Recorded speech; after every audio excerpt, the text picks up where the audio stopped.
When you have hair loss, it can be such a scary and deceivingly lonely place. But you know what? You're not alone. You are here with me. Welcome to the Alternative Hair Alchemist podcast. Hi, I'm Debra Heim. I am a certified alternative hair specialist, a wig boutique owner, and wig wearer myself due to alopecia. And this is my Tell It Like It Is take on all things alternative hair. I also happen to be a certified confidence coach, so I'm going to be sprinkling in some mindset hacks for good measure. So take a deep breath, sit back and relax, and listen to my favorite ways and my best advice on how I help others and help myself to rock that alternative hair. We're going to drop that shame and stigma. What is that about anyway? Now, let's do this.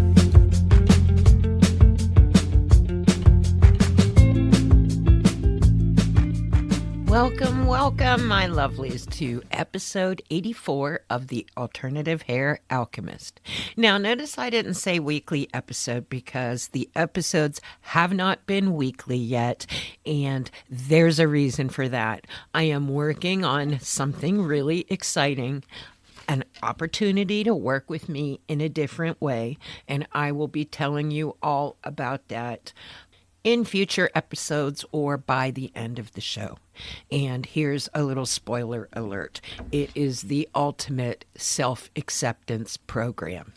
It will be 8 to 12 weeks in length that you work with me on a one-on-one basis, and I'm going to teach you how to really embody that sense of trust, sense of self-reliance, and take your manifesting power to the next level.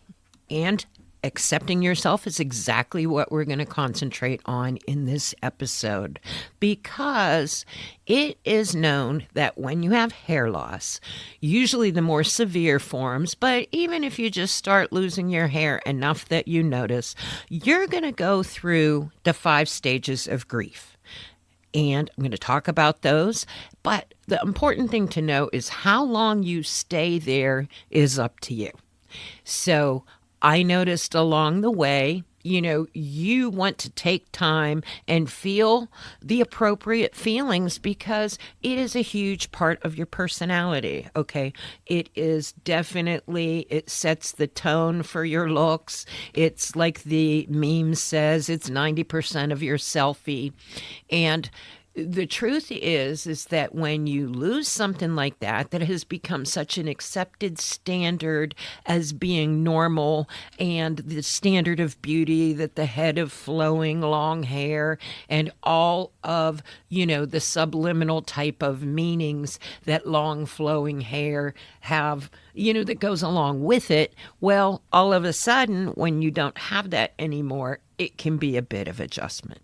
It also can be a great opportunity for you, though, to learn that you are so much more than your physical body. You are so much more. You are divinely designed. You are here with a purpose. And when you can make that shift to understand that you are so much more than your physicality, that is when true self-acceptance really takes over. Your body, your hair, every part of your physical self is just part of you. It's the house for your soul and your personality and all of your potential. So my approach is to do improvements on the outside as much as you can, but you know what? Don't make it mean anything about you as a person. Some people are okay with no hair. Some people just want to wear the headwear or what have you.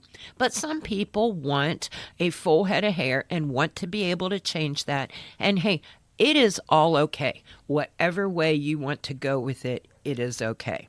If something's going to make you feel better, that's why like the Botox things and the lip injections and all of that, boob jobs, it's wonderful that we have those things because to someone that it makes a huge difference, it's going to help them become acceptance of themselves. It's the same thing with when you finally find the alternative hair that works for you.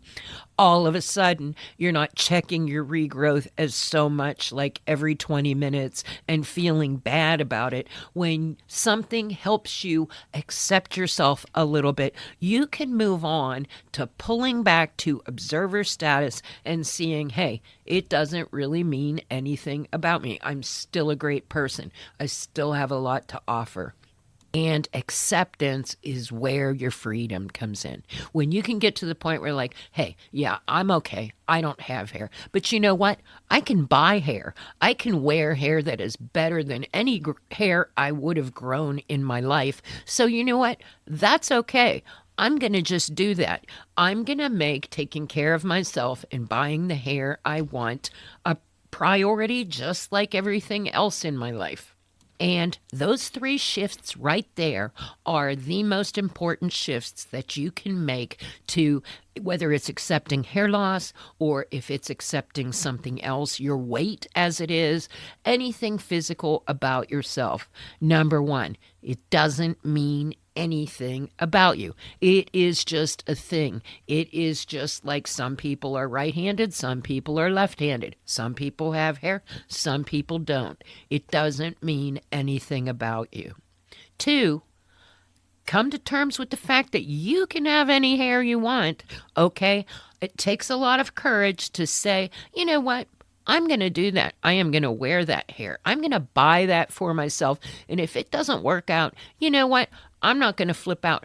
I'm just going to know that it was something I learned from. And when I choose the next hair, I'll choose a little bit better. And, that is another micro shift. If you can get okay with spending a little bit of money about yourself and not making any type of a mistake, something that ruins your month, that's going to help the whole acceptance thing roll right along. And the biggest shift is you are the most important person in your life. Other people's opinions are great, and taking care of other people is great, but you can't take care of people until you take care of yourself. It's just like the whole oxygen mask on the airplane thing. You've got to put your mask on first before you can give to others. Okay, same thing about how you feel about yourself. If you're totally, feeling bad because of a certain situation, it has ripple effects. It will affect everything you do. All of a sudden, you're not so motivated to go to work. You'll start to see that you feel sad about yourself in other situations. So coming to terms with accepting yourself is the biggest gift you can give yourself and everybody else in your life. So let's go through the 5 stages of grief. And actually, I think someone's added a 6th and 7th stage, which is fine because, as people start paying attention to behavior and how people think about things, there's always someone coming along with more knowledge that can add to how we can all improve ourselves. Now, the original stages came back way back, I can't remember if it's 70s, I can't remember if it's before that, but Elizabeth Kubler-Ross came up with the stages she saw in patients that were diagnosed with a terminal illness. And they include, and in no particular order, but it includes anger, being angry that this happened to you. Depression, because again, it's happening to you. Acceptance, which is where the freedom is, and you can get to acceptance and then fall right back out of it on a bad day. So any one of these feelings is going to be part of your experience, but again, how long you stay there is up to you. There is often a denial stage, and that is where you initially start to notice the hair loss and you're telling yourself, oh, well, it's not happening, or, this isn't real. And then the bargaining stage where you're like, okay, God, if you let my hair grow back, I will do this. Now, I'm just using any type of examples here, but denial, anger, bargaining, depression, and acceptance are all phases that you're going to go through. And it's up to you.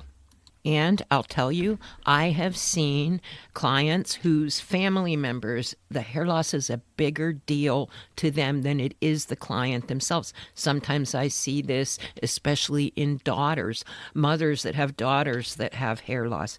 It is more of a concern to the mother.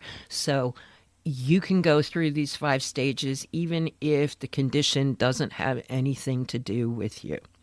Now, to get to the point of acceptance, like I said, gift yourself the ability to do what you want. Don't make it mean anything about you. If you get some hair you don't like, there's always more hair. There's always going to be another wig or hairpiece that you like even better than your most favorite one. To me, make it something to look forward to. Allow yourself to budget in for new hair every couple months. Just have fun with it. Don't let other people convince you otherwise. Hairdressers often, they think hair loss is like, not just every hairdresser, okay, but I tend to see it in common in patients that have hair loss, that the hairdresser kind of is going through the denial and anger and things like that herself, and definitely the sadness, because often hairstylists will try and talk somebody out of starting with a wig. Again, covered that in another episode. It's their own fears. They have memories of bad synthetics, and they also sometimes don't want to admit that somebody knows more than them and that their knowledge on what's out there isn't possibly current. But hey, again, another episodes. And by all means, please surround yourself with supportive people. I have the Wise Wig Facebook group for support and advice, and although it doesn't come very active in there, I try and post new things as they come out, and anybody is welcome to ask a question and hopefully get answers from other people that are in the acceptance phase of hair loss themselves, because, that's what we can do for each other. Offer our experience from the same situation. And I'll tell you, nothing helps somebody that's new to hair loss like somebody that's already been there, to offer them encouragement. And bottom line with acceptance is, keep it in perspective. Like I said, it totally sucks. But you know what? Life is precious. If it's getting on to where it's ruining all the aspects of your life, then you can always seek help from a professional. There are grief experts out there, and that is what professionals do. They help you work through these kind of things. And don't forget, my number one thing to help with acceptance is that dream hair that you love. So don't be afraid to try what is going to make you happy. Don't let people around you control you. And hope something worked to help you out this week in this episode. And until next time, peace, love, and alternative hair. If you enjoyed this episode, you might like working with me one-on-one even better. You can check out the options at debraheim.com. You can find my shop at verybestlittlehairhouse.com. And don't forget my Wise Wig advice and support group, also on Facebook. I'd love to hear from you. But until next time, peace, love, and alternative hair.